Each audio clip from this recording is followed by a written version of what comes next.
Dear students, GPS online classes में मैं राजेश सेन एक बार पुनः आपका अभिनंदन करता हूं। जैसा कि आज हमने बोर्ड पर टॉपिक लिखा है पैसिव वॉइस। इस पैसिव वॉइस के टॉपिक को इससे पूर्व हमने ऑनलाइन क्लासेज में पढ़ा था। मैंने आपको बताया था, याद होगा, बी प्लस वर्ब की थर्ड फॉर्म, पैसिव की सबसे छोटी और सबसे सटीक डेफिनेशन है बी प्लस वर्ब की थर्ड फॉर्म। पैसिव वॉइस के टॉपिक को हमने काफ़ी सारी बातें इसमें पढ़ ली थी। मैं एक बार आज थोड़ा सा रिपीट करूंगा और उसके बाद नई बात हम क्या पढ़ने वाले हैं उसको लेकर के चर्चा करूंगा। देखिए, जब भी पैसिव वॉइस की बात आती है, एक बात हमारे दिमाग में आती है कि सर पैसिव वॉइस उस सेंटेंस का बनता है जो पहले से किसमें हो, एक्टिव वॉइस में। इसका मतलब वॉइस के दो पार्ट हो गए, एक्टिव और पैसिव। एक्टिव वॉइस का वाक्य subject plus verb plus object, इस पैटर्न से लिखा होता है। और पैसिव वॉइस का वाक्य object plus be plus verb की third form plus by plus subject, इस पैटर्न से लिखा होता है। इस साल बोर्ड परीक्षा में नए पैटर्न के अनुसार जो अभी एग्जाम में आने वाला है उसके अकॉर्डिंग पैसिव वॉइस का टॉपिक हमारे लिए कितने अंक का हो गया है, 4 अंक का हो गया है, इसलिए ज़्यादा इम्पोर्टेंट हो चुका है। अब हमें समझना चाहिए इनडायरेक्ट स्पीच वाले टॉपिक के साथ अगर मैं इस बात को जोड़ के बताऊं तो जैसे हमारे सेंटेंस होते हैं उसी पैटर्न की पैसिव वॉइस बनती है। सिंपल सेंटेंस की पैसिव वॉइस सिंपल ही होती है। नेगेटिव सेंटेंस की पैसिव वॉइस नेगेटिव ही होती है।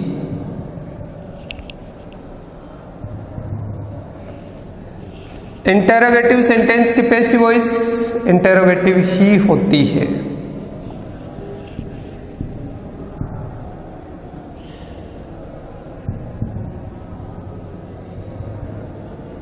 इंटेरोगेटिव प्लस नेगेटिव जब दोनों प्रकार के होते हैं, इंटेरोगेटिव प्लस नेगेटिव, तो पैसिव वॉइस भी इंटेरोगेटिव प्लस नेगेटिव दोनों प्रकार की होती है।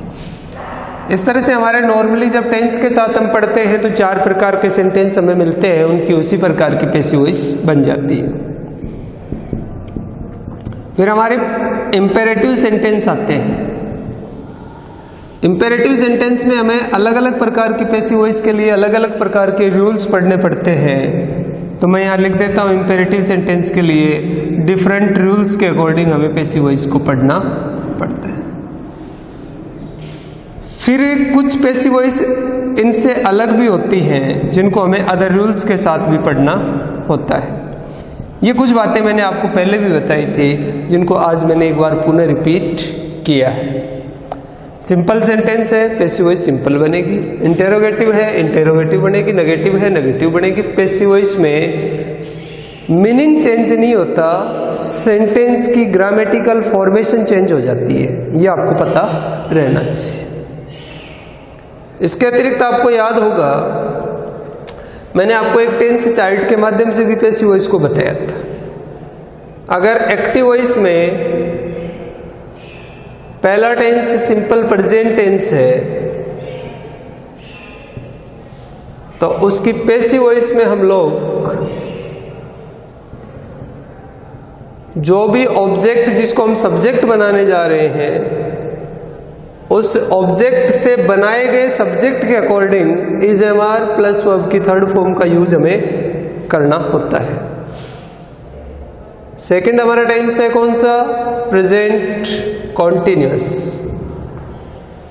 प्रेजेंट कॉन्टिन्यूअस की जब आप पैसिव वॉइस बनाते हैं तो helping verb is am are तो पहले से होती है।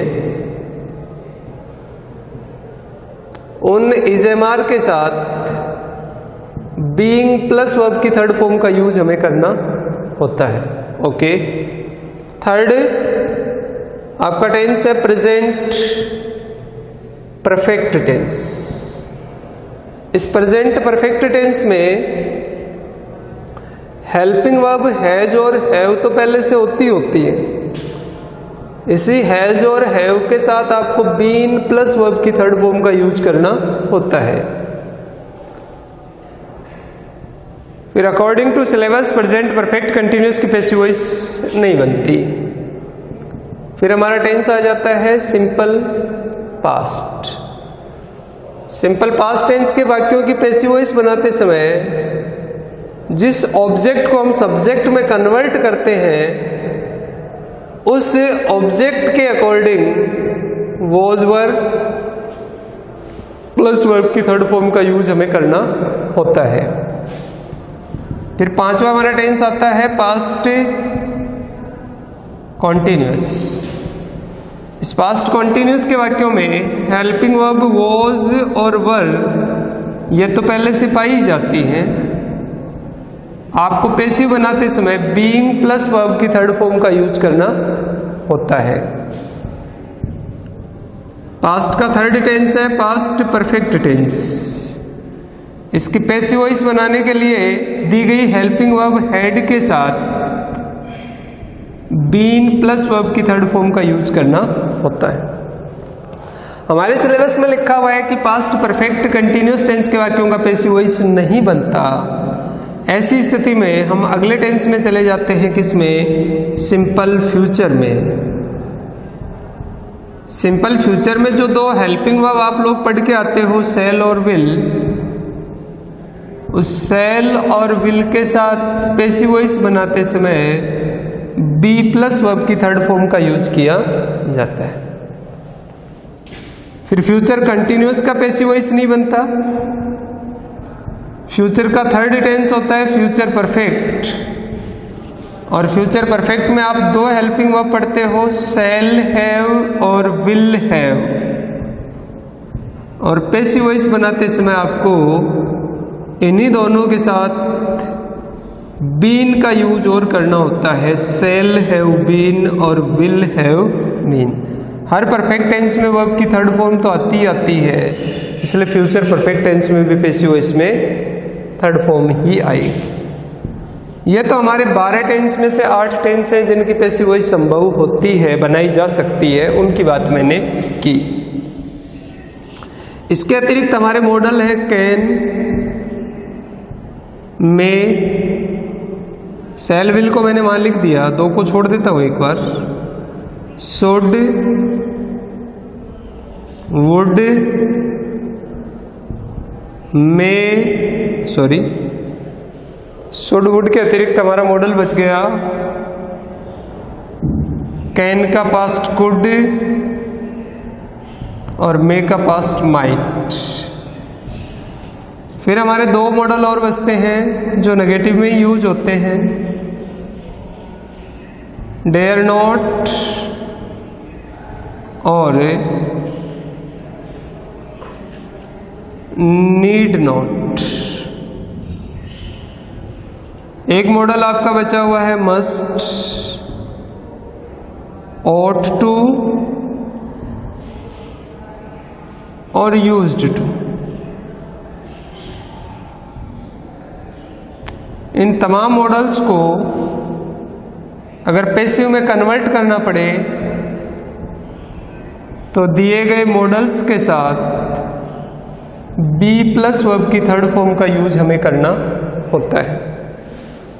इस छोटे से चार्ट के माध्यम से मैंने आपको ये बताने का प्रयास किया है कि पैसिव वॉइस में आपको कौन कौन से रूल्स को याद रखने की आवश्यकता है। एक बार देख लीजिए, दो वाक्य सिंपल में है आपके पास, एक प्रेजेंट का सिंपल और एक पास्ट का सिंपल। वहां विशेष रूप से आपको याद रखने की आवश्यकता है इज, एम, आर, वॉज और वर। ये 5 वर्ब ऐसी हैं जो किसका फंक्शन करती हैं? बी का फंक्शन करती हैं। फिर जहां भी मैंने कॉन्टिन्यूस पढ़ा रखा है, जो भी कॉन्टिन्यूस टेंस की हेल्पिंग वर्ब है उसी कॉन्टिन्यूस टेंस की हेल्पिंग वर्ब के साथ हमें क्या पढ़ना पड़ता है? बीइंग पढ़ना पड़ता है। फिर हमारा आता है परफेक्ट टेंस, जो भी हेल्पिंग वर्ब है उसके साथ बी का रूप हमें क्या यूज करना होता है? बीन यूज करना होता है। और फिर लास्ट में मैंने बात की हमारे मॉडल्स की पैसिव वॉइस में भी हमें किसको यूज करना होता है, बी को यूज करना होता है। इस बी के साथ वर्ब की थर्ड फॉर्म है, इस बीइंग के साथ भी वर्ब की थर्ड फॉर्म है, बीन के साथ भी वर्ब की थर्ड फॉर्म है, और लास्ट वाले मॉडल्स बी के साथ भी वर्ब की थर्ड फॉर्म है। इसीलिए मैंने बोर्ड पर लिखा था सबसे पहले पैसिव वॉइस का मतलब ही इंग्लिश में बी प्लस वर्ब की थर्ड फॉर्म है। मैं समझता हूँ कि शायद इन सारी बातों के साथ आपको मुख्य रूप से आज ये बातें तो समझ में आई होंगी कि पैसिव वॉइस का मीनिंग क्या है। पैसिव वॉइस का मीनिंग है बी प्लस वर्ब की थर्ड। इस चार्ट को आप ध्यान से पढ़ें। नेक्स्ट वीडियो में हम एक बार पुनः सिंपल सेंटेंसेस से पैसिव वॉइस बनाना स्टार्ट करेंगे। जैसे हमारे सेंटेंस होंगे उसी के अकॉर्डिंग हमारी पैसिव वॉइस बनेगी। तो नेक्स्ट वीडियो में हम 5 से 6 वाक्य सिंपल सेंटेंस के कैसे कैसे कन्वर्ट किए जाते हैं इसको लेकर के बातचीत करेंगे। तब तक के लिए धन्यवाद। जय हिंद, जय भारत।